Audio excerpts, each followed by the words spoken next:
Welcome to the Plan Solutions Incorporated podcast, where we give facts and insight on the latest happenings in the world of economics, financial markets, and personal finance. Plan Solutions provides advice on a variety of financial topics, including investment management, tax preparation and planning, and retirement planning. Chase has 25 years of experience in the financial industry, holds a certified financial planner and chartered financial analyst designations, and has earned a master's degree in taxation and a doctorate in business administration. Chase has a passion for helping clients down the path toward their financial goals. And I'm Jason LaChance, and on this episode, we're going to discuss acting as a fiduciary with tax agencies, double estate tax exemption expiration, pour over wills, and a look at the Plan Solutions Incorporated office bulletin board. Mr. Armour, how are we, good sir? Doing good. Yeah, had a good Labor Day. Weather was nice, so yeah. Did you hit the links or just kind of relax a bit? Oh yeah, I played a couple golf rounds. I mean, this is the time of year, all the charity tournaments, right? I got one for genetic disease that hits kids. Obviously, we have our cancer charity tournament. There's one that gives scholarships to underprivileged. One that supports the local Rotary Club. You know, it's amazing I have time to do anything else these days. Well, it doesn't sound like a bad way to also do some good. Yeah, no, it's a lot of fun, but it's always kind of sad because once that kind of charity swing ends, and that's, the end of golf season, starts getting cold again, and start planning for next year. Yes, sir. Well, we got some great topics we're going to discuss, so let's jump right in. Acting as a fiduciary with tax agencies. If you have the responsibility of acting as a fiduciary for someone, it can be a bit tricky dealing with the different tax agencies and navigating all the different items. Why is that? Yeah, this is something, and it's become more and more tricky over time. Basically, the idea is if someone passes away, right, someone's going to step in and act as a fiduciary for the estate or for the trust. Also, if someone becomes incapacitated, either their estate planning documents will name someone to act on their behalf, or, you may have to go to court and get a conservatorship to have that authority, right? And so really what we're focused on here is cases where, someone is acting on behalf of someone else or a different entity, not their own, their own taxes or their own finances. And unfortunately, we've seen more and more cyber and identity theft and having it affect tax returns. Because in a lot of cases, when people get that identity theft information, they'll go through and they'll run through a fraudulent tax return claiming a refund that they're not due and have it sent to a different address. And, the person may not even file their taxes yet and has no clue this is going on until they go to file their taxes and it gets kicked back saying, oh, a tax return has already been filed, which is pretty rare and not a huge problem. But when there's this transition of, someone taking over for someone else, it can really open the door for those types of things to happen. So the IRS is very leery of those situations, and therefore, they're very protective of the information that they have. Obviously, the IRS has a lot of information, including, name, address, social security number, bank accounts, investment accounts. All of that gets fed through the tax return. So the IRS has become more and more careful about allowing people access to that, which of course can create some challenges if you're a fiduciary and you have these responsibilities to take care of the finances, the taxes, the bills, etc. And it can create some challenges when you're not able to access the information that you need. Absolutely. Well, let's dive into some of those different problems. First and foremost, I know you mentioned records. That I could see that becoming incredibly challenging, especially if someone, whoever you are representing, isn't the best of record keepers. Yeah, especially when it comes to taxes, because someone may pass away and who knows where all those tax forms and things are at, right? And even what exactly is needed. So a lot of times what we have to do is we'll have to go in and actually pull down the IRS tax transcript. Mm-hmm. And that's where we can basically go in online and look at everything that's been reported to the IRS, which either gives us the information that we need or gives us a clue as to where we should be looking to get that information. But that can be difficult to do if in the case of a fiduciary where the IRS is maybe more protective of that data. So there is a process. It's just, you know, basically we want fiduciaries to know that really one of the first things you should do is fill out Form 56 with the IRS, notifying that there's a change in the fiduciary relationship. And the earlier you do that, the better, because it may take some time. There may be some delays to get that information available. Now that just allows the IRS to work with the fiduciary, which may not be the person actually doing the work. They may delegate to their financial planner or their tax preparer. But by fiduciary can then send in a form 8821, which is basically an IRS power of attorney naming a professional, a tax professional, to act on their behalf. So now the IRS says, okay, we can work with this fiduciary. We can also work with this professional in terms of sharing the information and people being able to get what they need to be able to get the taxes filed.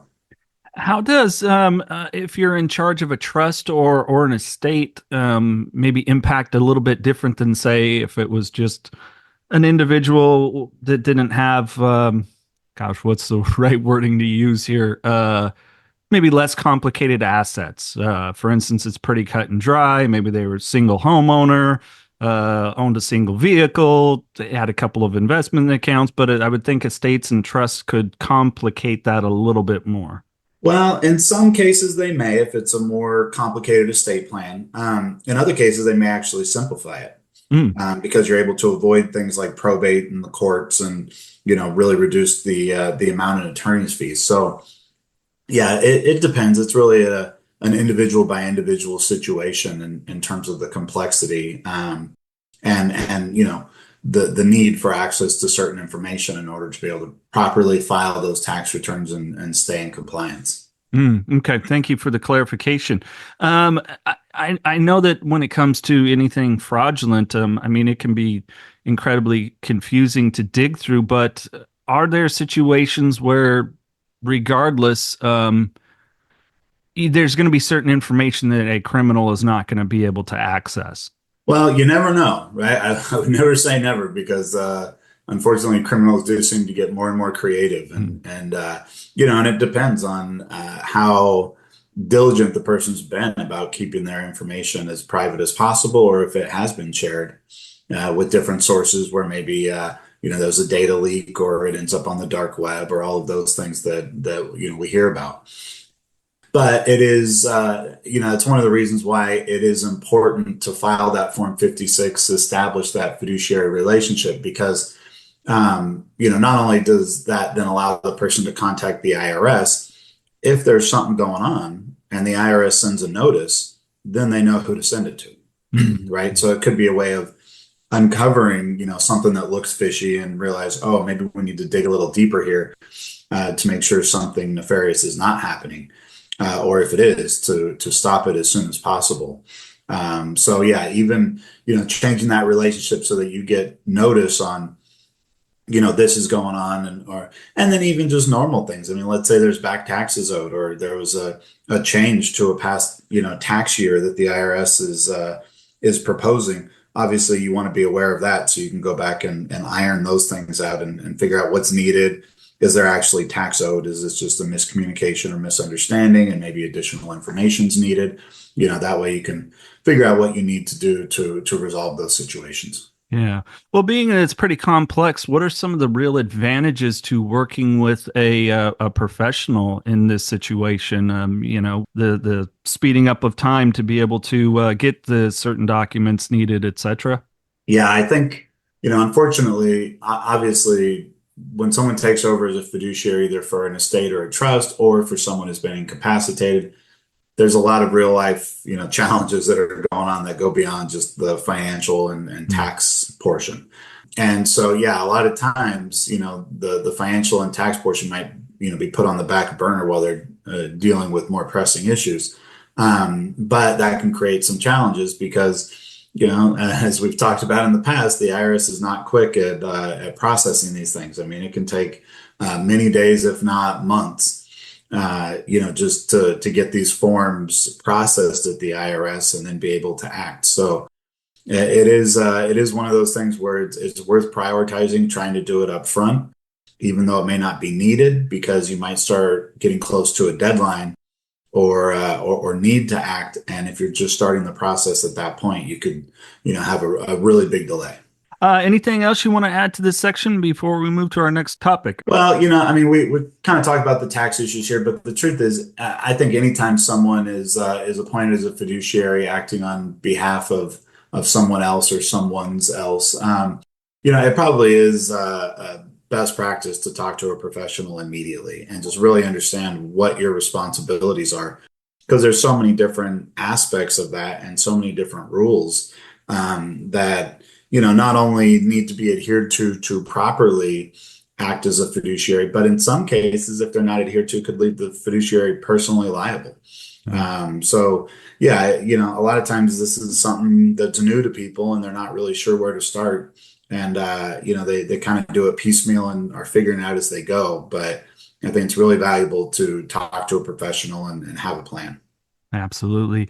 All right, let's jump to double estate tax exemption expiration. What exactly is the double estate tax exemption expiration? Yeah, so this is part of the 2017 tax cuts. It was a 2017 Tax Cuts and Jobs Act, which made quite a few changes to our tax policy. And it expires at the end of 2025. So that'll probably be a big theme on this podcast next year is, we're seeing what proposals, what changes may be coming. I think it's going to be, probably all we're going to hear out of Washington for quite a while once we get through this election cycle.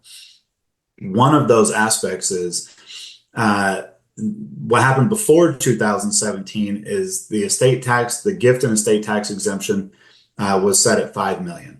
And so basically that's the amount that someone could gift or that they could leave to their heirs estate tax free. If it goes over that amount, then you have to file an estate tax return, and it's a pretty hefty tax rate. It's around 50% of the amount over 5 million that would be taxable. So not something to fool around with. And that 5 million was indexed for inflation. So every year, whatever the kind of official inflation rate is, it continues to move its way up. What the 2017 Tax Cuts and Jobs Act did is it doubled the amount of the estate tax exemption. So in the law, it's still 5 million indexed for inflation, but now 2 times that. And that's what would expire is the doubling. So if we look at the current, estate tax equivalent, it's 13.61 million per person. And if we just, use a likely inflation assumption by next year, it'll probably be around 14 million. Most people don't have an estate at that level, so it's not really a concern. And even if they do, it's per person. So if they have a spouse, they can use both of their 14 million to get to 28 million. So it's not something where we do a ton of planning anymore. We used to do a lot of that when I first started Plan Solutions 25 years ago. The estate tax exemption was 667,000. Wow. A lot of people went over that. But now at 14 million, much less of a consideration. But if that doubling of the estate tax exemption expires, it's going to be about 7 million. And while that's still a large number and, still won't affect a large number of people, it's obviously much more likely to affect people at 7 million than it was at 14. Yeah. Especially if you factor in, price of housing, people may have a 401k, some investment accounts, you name it, it could potentially add up.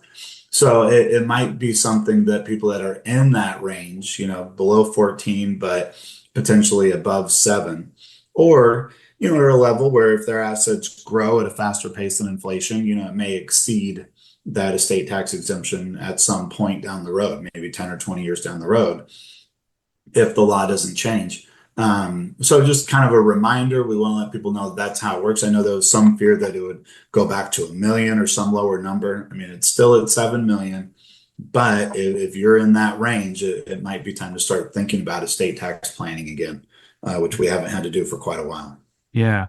Well, and the next time, obviously, I know we'll discuss it here, but we're still about a little less than a year away that this becomes a focus again for Congress to look at, and I know we'll continue to keep people apprised of any changes, be it to keep it near the same or less or whatever it will be.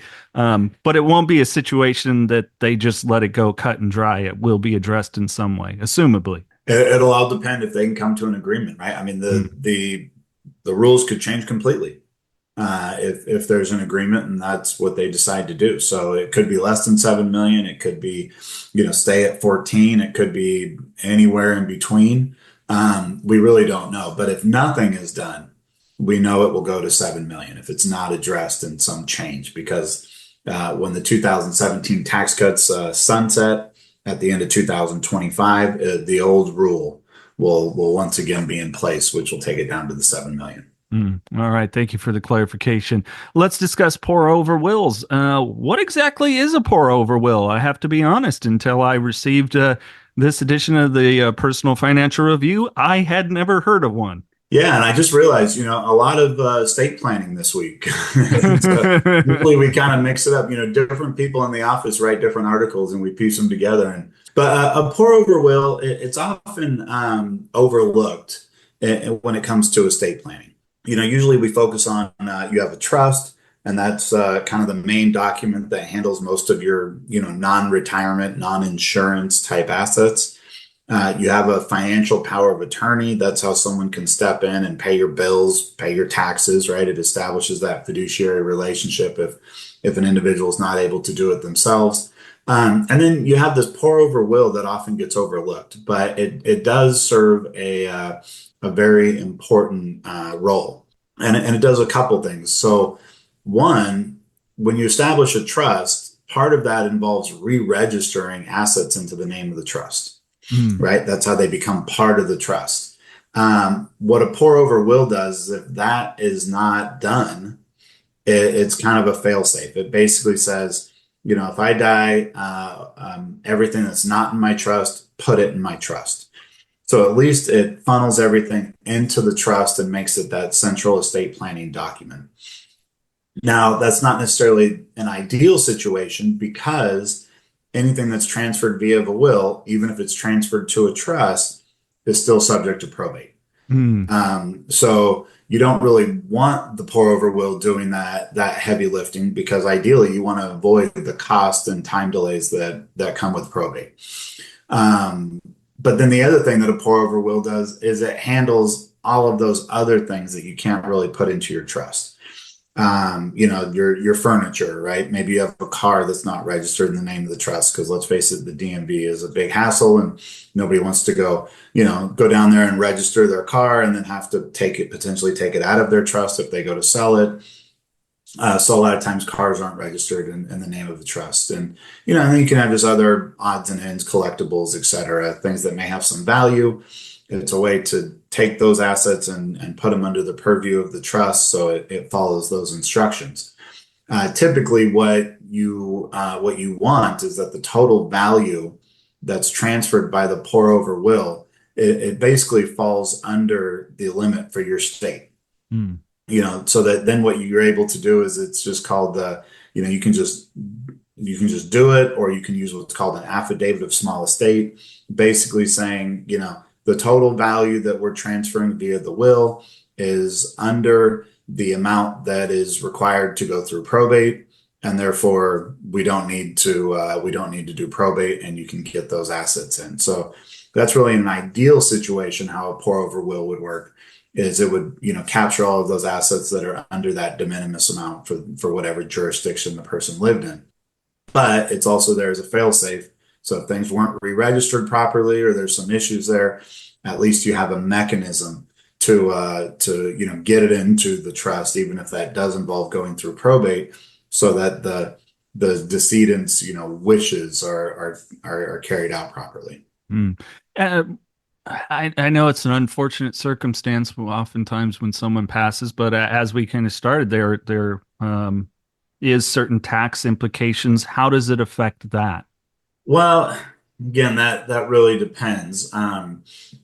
Because the issue is if a person passes away without a will Mm. or without an estate plan, it's considered they're intestate. And so everyone has an estate plan. It's either the one that you create for yourself or it's the default for the state that you live in. And that default may not reflect your wishes. It may not be what you want, and it may not be very tax efficient, Mm. right? So it could create some big tax ramifications because really no planning's been done and you're just following the default rules, which, can be costly in a lot of ways, including taxes.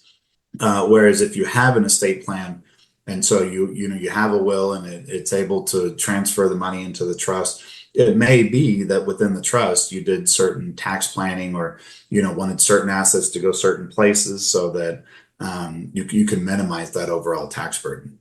Mm. Okay. Thank you. Yeah, I was curious about that. Anything else you want to add before we jump on over to the Plan Solutions Incorporated Office Bulletin Board? Well, I guess I'll just stress, since we have such an emphasis here on estate planning, just the importance overall, right, of having an estate plan. I know for a lot of us, it's the last thing that we want to think about, but it just can be so important, to facilitate the efficient transfer of assets and fulfill the decedent's wishes. And I know a lot of times people make comments like, "Well, it won't affect me because I won't be here," right? Once I've passed, I don't care. But it also includes the cases of incapacity, Mhm. which you may care about. You may not be in a situation where you can manage your own finances, but you may still care about who's overseeing those finances on your behalf, and what your living conditions and things might be as a part of that. So it's a very important part of financial planning that maybe doesn't get enough emphasis. Absolutely. Well, we're going to jump on over to the Plan Solutions Incorporated Office Bulletin Board. One item pinned up there, and it's something that I love that you guys do around Plan Solutions. What do we got? Yeah, so the summer's coming to an end, which means our both of our summer interns, Carter and Matt, are returning to college. They both still have their senior year to go, majoring in financial planning. So Matt's leaving next week to return to Corvallis, home of the Oregon State Beavers, where he has 1 year left, and actually Carter is leaving, has left, I should say, for Thailand, where he's doing a study abroad semester that's through Sacramento State's International Exchange Program. So that should be quite an adventure. He'll have the fall semester abroad and then be back for the spring semester. That's pretty exciting stuff. Absolutely. And as always, such a wonderful experience. I know that we've talked about this before, but internships were a big part of our career success. So it's really nice, I'm sure, for all of you there in the office to be able to present these opportunities. Oh yeah, it was great, and they both did a great job with their short time with us. I mean, it was exciting over the summer. It's refreshing to have young people with a passion and an eagerness to learn. And I think it took what normally are kind of the slow summer months that we see. It made it more enjoyable and challenging for all of us. As we were just trying to keep up with them, their desire for more work experience and discussions about why we do things. So yeah, it was I think it was a positive all the way around, and we're looking forward. I mean, we've left the door open to have them back during winter break, and possibly some work in the spring depending on class schedules, and even looking at potentially full-time employment once they graduate. So yeah, it was good to find some really good candidates, and I feel like the future of the financial planning profession will be in good hands. Absolutely. I love to hear that. Anything else you want to add before we wrap up this edition of the Plan Solutions Incorporated podcast?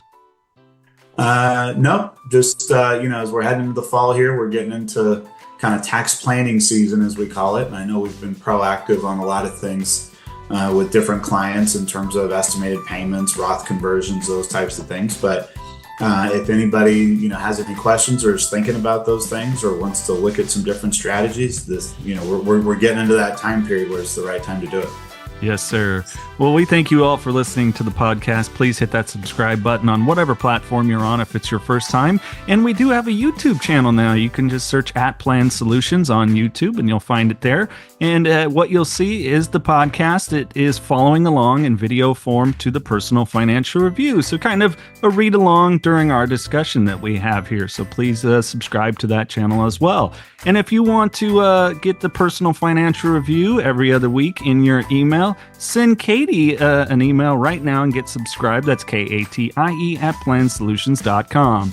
The views and opinions expressed in this podcast should not be construed as an offer to buy or sell any securities. The information may not be current, and Plan Solutions has no obligation to provide an updates or changes. Plan Solutions does not make any representation or warranty as to the accuracy or completeness of the statements or any information contained in this podcast or any liability therefore, including in respect of direct, indirect, or consequential loss or damage, is expressly disclaimed. Plan Solutions is not providing any financial, economic, legal, accounting, or tax advice in this podcast. In addition, the receipt of this podcast by any listener is not to be taken as constituting the giving of investment advice by any Plan Solutions associate or individual to that listener, nor to constitute such person a client of Plan Solutions. Any reference to a specific company or security does not constitute a recommendation to buy, sell, hold, or directly invest in the company or its securities. Market indexes are unmanaged and cannot be invested in directly. All price references and market forecasts correspond to the date of this podcast. Plan Solutions is a registered investment advisory firm.